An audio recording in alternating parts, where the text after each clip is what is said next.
शर्म आनी चाहिए तुम्हें। अरे एक पल के लिए ही सोच लेते कि किसके बारे में बोल रहे हो और क्या बोल रहे हो। वो भाभी है तुम्हारी और इस घर की बड़ी बहू, और मेरी बहू की कोई इस तरह बेइज्जती करे ये मुझे बिल्कुल बर्दाश्त नहीं। माफी मांगो अक्षय से, माफी मांगो। अक्षय बेटा देखो बेटा, तुम इस घर के बड़े हो और इससे ज्यादा समझदार हो। बेटा इसे माफ कर दो। देखो बेटा, ये आग कहीं इतनी ना बढ़ जाए कि हम सब मिलकर भी इसे ना बुझा पाए। आज के बारे में ममता से कोई कुछ नहीं कहेगा। वो तो अच्छा हुआ कि वो आज यहां नहीं है, वरना क्या सोचती हम लोगों के बारे में। उसकी पवित्रता पर जितना विश्वास अक्षय को है ना, उतना ही मुझे भी। माफी मांगो अक्षय से। करण, गलती तुम्हारी है, लड़ाई तुमने शुरू की थी। अपने भाई से माफी मांगो। करण बेटा, अपने बड़े भाई से माफी मांगने में कैसी शर्म है? माफी मांगो अक्षय से।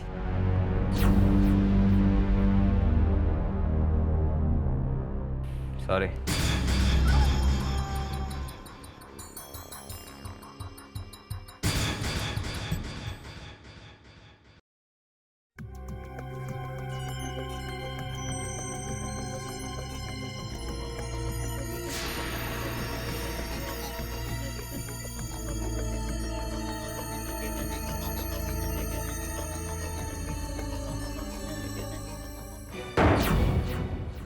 तोड़ ही देती उसे।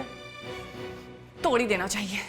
एटलीस्ट छिपी हुई बुराइयां तो सामने आ जाएंगी। क्या समझती थी मैं तुम्हें करण, और क्या निकले तुम। छी, तुमको अपना पति कहते हुए मुझे शर्म महसूस होती है। तुम्हें क्या लगता है कि तुम अपनी बकवास करते रहोगे और घर के सारे लोग तुम्हारी बकवास सुनते रहेंगे? बकवास मैं नहीं, तुम कर रही हो। और इतनी ऊंची आवाज में बात मत करो मुझसे कि मैं अपना आपा खो बैठूं। समझी तुम? क्या कर लोगे तुम? हाँ, क्या कर लोगे तुम? सबके सामने बेइज्जत करोगे मुझे? और तुम कर भी क्या सकते हो? बेचारी ममता, उसने तो कुछ नहीं किया था ना, फिर भी तुमने उसके बारे में कितना बुरा भला कहा। तुम तो जानते थे कि वो बेकसूर है। हाँ, सच कहा तुमने। पर अगर उसने कुछ किया भी होगा तो कोई खास बात नहीं है। भोली भाली सी सूरत बनाकर, दो चार आंसू बहाकर फिर से तुम्हारी नजरों में बेचारी बन जाएगी, है ना? मुझे तो एक बात समझ में नहीं आती है कि आखिर उसने ऐसा कौन सा जादू किया है जो तुम्हें उसमें कोई गलती नजर नहीं आती। गलती होगी तभी तो नजर आएगी ना करण। बहुत हो गई उसकी तरफदारी। अब मैं इस मामले में एक भी बात नहीं सुनना चाहता। और अगर तुम्हें उसका साथ देना है तो तुम भी जाओ। मैं ममता का नहीं, मैं सच्चाई का साथ दे रही हूं। सच क्या है ये तुम भी अच्छी तरह जानती हो शायना। सच में सच बहुत कड़वा होता है। और ममता का सच ये है कि उसने सिद्ध से शादी की और उसके बाद उसकी पत्नी बनकर उसके घर में रही।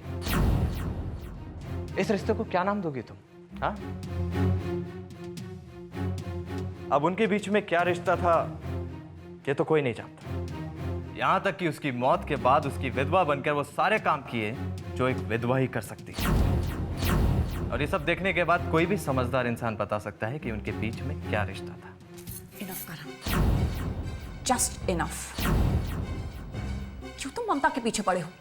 क्या बिगाड़ा है उसने तुम्हारा? आज तक उसने जो कुछ भी किया तुमने वो सब कुछ देखा, और इस सब के पीछे उसकी जो भी मजबूरी थी वो तुम देखना ही नहीं चाहते हो। अभी तक तो ममता तुम्हें इतनी बुरी नहीं लगती थी, लेकिन जब से पंडित ने वो सर्वदोष वाली बात कही है तब से तुम उसके खिलाफ हो गए हो। देखो करण, अभी ममता को हमारी सपोर्ट की जरूरत है। तो जाओ जाओ ना, जाके सपोर्ट करो उसका। यहां क्यों खड़ी हो? जाओ। लेकिन एक बात याद रखना, ममता की सच्चाई बहुत जल्द सबके सामने आ जाएगी। और वो यहां भी वही करने आई है जो उसने सिद्ध के घर पे किया था। लेकिन एक बात साफ साफ बता दूं, मेरे होते हुए वो इस घर का कुछ नहीं बिगाड़ सकती। और उसे इस घर से निकालने के लिए मैं वो हर काम करूंगा जो मुझसे बन पड़ेगा। लेकिन इस घर को और इस परिवार को उसके हाथों बर्बाद नहीं होने दूंगा।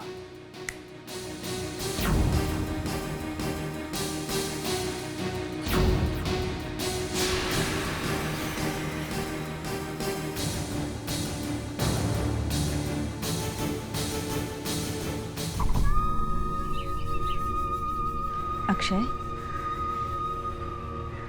तुम इस तरह परेशान नहीं हो बेटा। देखो सब ठीक हो जाएगा। ममता भी जल्दी ही घर वापस आ जाएगी। देखो तुमने कभी किसी का बुरा नहीं चाहा ना, भगवान भी तुम्हारे साथ कभी बुरा नहीं होने देंगे। बुरा तो ममता के साथ हुआ है माँ। एक बात बताना, आपको मेरी कसम, कहीं ममता इसलिए तो नहीं चली गई क्योंकि उसकी कुंडली में सर्प दोष है, और यही दोष मेरी मौत का कारण बन सकता है। सच बताना, क्योंकि इस घर में हर किसी की जुबान पर सिर्फ सर्प दोष की बातें चल रही है। बेटा, ममता के साथ जो मेरी आखिरी बार बात हुई थी वो सर्प दोष को लेकर ही हुई थी।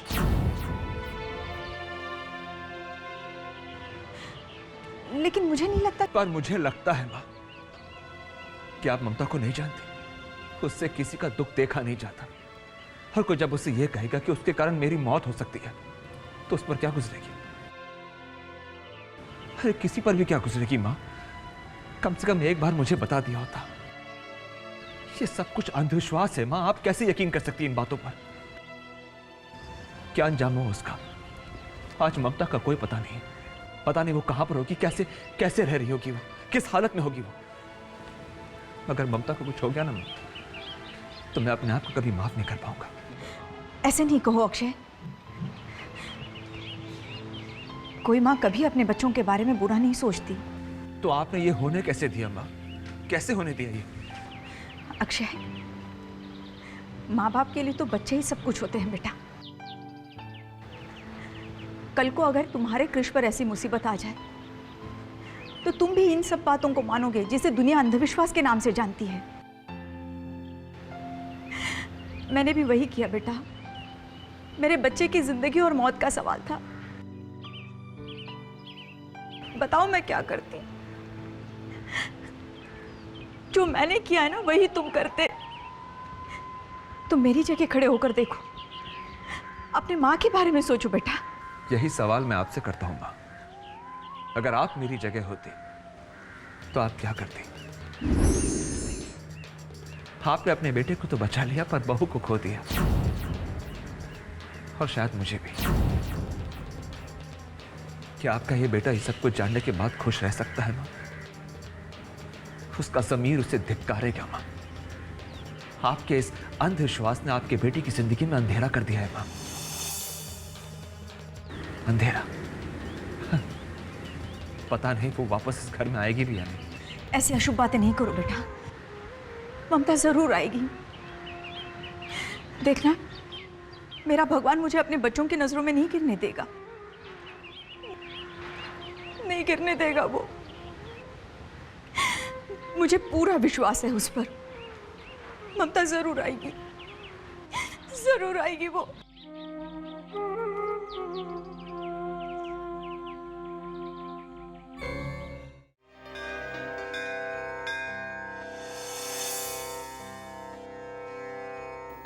हे भगवान, बहुत चाह के साथ ममता को बहू बनाकर लाई थी मैं इस घर में। बहू से ज्यादा मैंने उसे बेटी की तरह माना है। उस बेचारे ने बहुत दुख झेले हैं। वो हमेशा से ही औरों के लिए जीती आई है। त्याग और बलिदान की साक्षात मूर्त है मेरी ममता। इस वक्त उसे आपके आशीर्वाद की जरूरत है। उसकी रक्षा करना, उस पर कृपा बनाए रखना।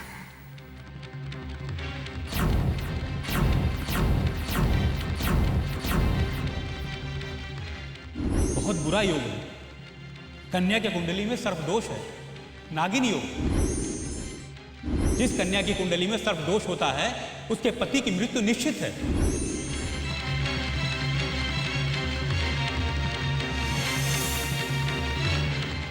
इस दंपति का अगर शारीरिक संबंध हुआ तो पति की मृत्यु निश्चित है।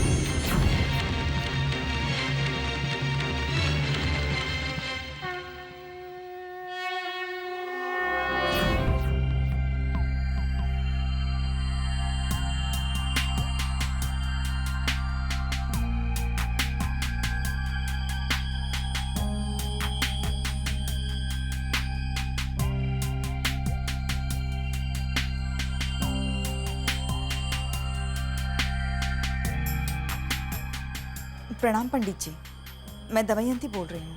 खुश रहो बेटा, भगवान अपनी दया बनाए रखे। पंडित जी, आपसे एक बात पूछनी थी। वो मेरी बहू, वो वहाँ आई थी क्या? हाँ, बहुत परेशान लग रही थी। मैंने कहा भगवान की इच्छा से सब ठीक हो जाएगा, उन पर भरोसा रखो, कल्याण होगा। जी, आप मेरी उससे बात करा देंगे प्लीज? कुछ ज़रूरी बात करनी है। वो वहाँ पर है? नहीं, वो तो कल शाम को यहाँ आई थी, अभी यहाँ नहीं है। जी, चली गई? क्या बात है बेटी, कुछ परेशानी है? नहीं, कोई परेशानी नहीं, बस आपकी कृपा चाहिए पंडित जी। बेटा, कृपा तो ईश्वर की होती है, बस उनका नाम लो, वो सब ठीक कर देगा। बेटा, मेरी पूजा का समय हो गया है, मैं भगवान से तुम्हारी बहू के लिए प्रार्थना करूंगा। प्रणाम। खुश रहो बेटा।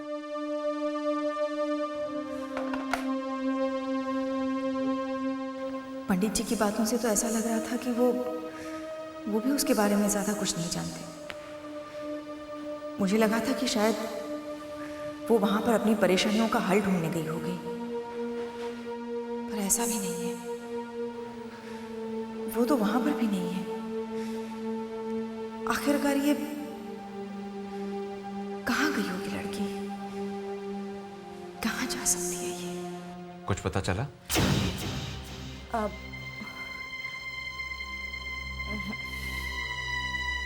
आप फोन पर किससे बात कर रही थी माँ? अब कुछ नहीं, सुहासिनी का फोन था। वो कह रही थी उसके घर में पूजा है तो मैं भी वहां चली जाऊं, लेकिन जब तक ममता इस घर में नहीं आएगी मेरा तो किसी काम में मन नहीं लगेगा बेटे।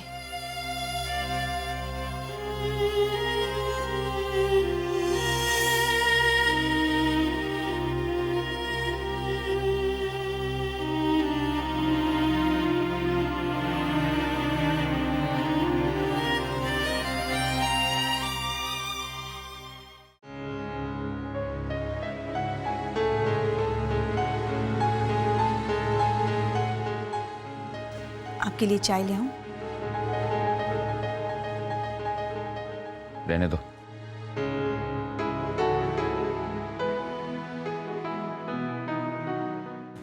आप थोड़ा सा आराम कर लीजिए।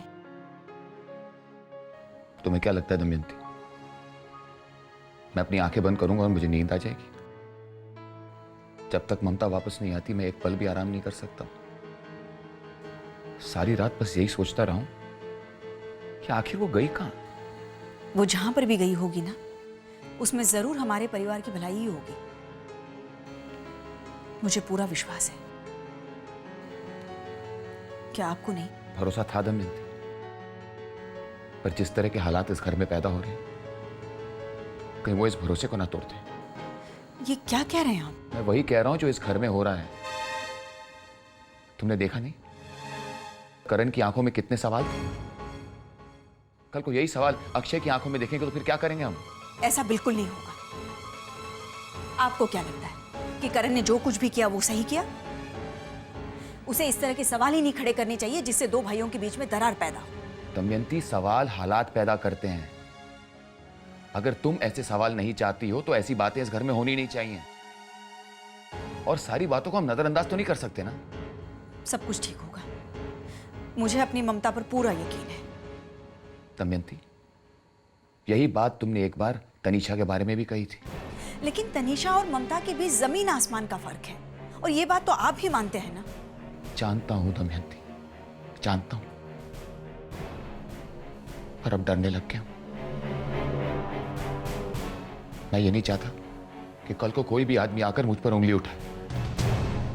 आज ममता रात भर घर से गायब हुई है, कल को शाइना ने यही हरकत की तो?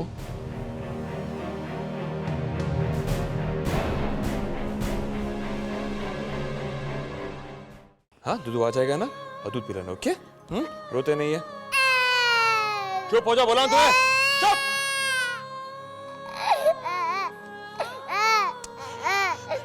चुप चुप चुप चुप चुप। Sorry sorry sorry sorry sorry बेटा, sorry sorry sorry.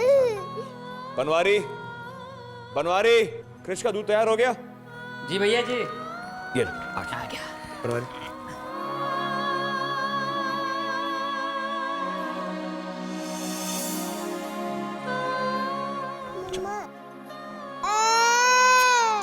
Krish please बेटा दूध पी लो। दीजिए भैया, मुझे दीजिए, मैं संभालती हूँ। हाँ, दूध पिएगा। प्लीज दूध पी ले।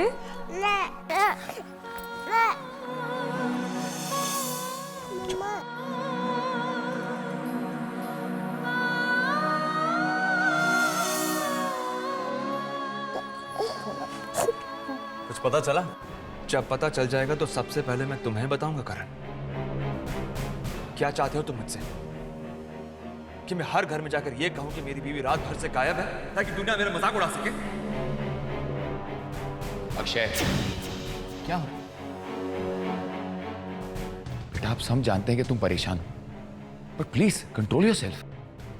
यही तो मैं कोशिश कर रहा हूं डैड, लेकिन ममता के खिलाफ एक भी शब्द सुनना नहीं चाहता मैं। आप मुझे गलत समझ रहे हैं भैया, मेरा ऐसा कोई इंटेंशन नहीं है। हाँ, मैं मानता हूँ कि कल मैंने कुछ ज्यादा बोल दिया था, and I am sorry for that. भैया आप परेशान ना हो, हम सब आपके साथ हैं। तुम्हारे साथ की जरूरत नहीं मुझे। ममता को ढूंढने के लिए मैं अकेला ही काफी हूं। ये ऐसे ही लड़ते रहे तो एक दिन मेरा ये परिवार बिखर जाएगा। मुझे कुछ करना होगा। पहले मुझे लगा था कि मैं गलत कर रहा हूँ कि मैं आपका साथ नहीं दे रहा हूँ, लेकिन अब मुझे लगता है कि मैं बिल्कुल सही था। अच्छा हुआ तुम इस बात को समझ गए कर। बस हो गए तुम दोनों के झगड़े। अक्षय, तुम चिंता मत करो, हमारी ममता को कुछ नहीं होगा। शायद मैं जानती हूँ इस वक्त ममता कहाँ होगी।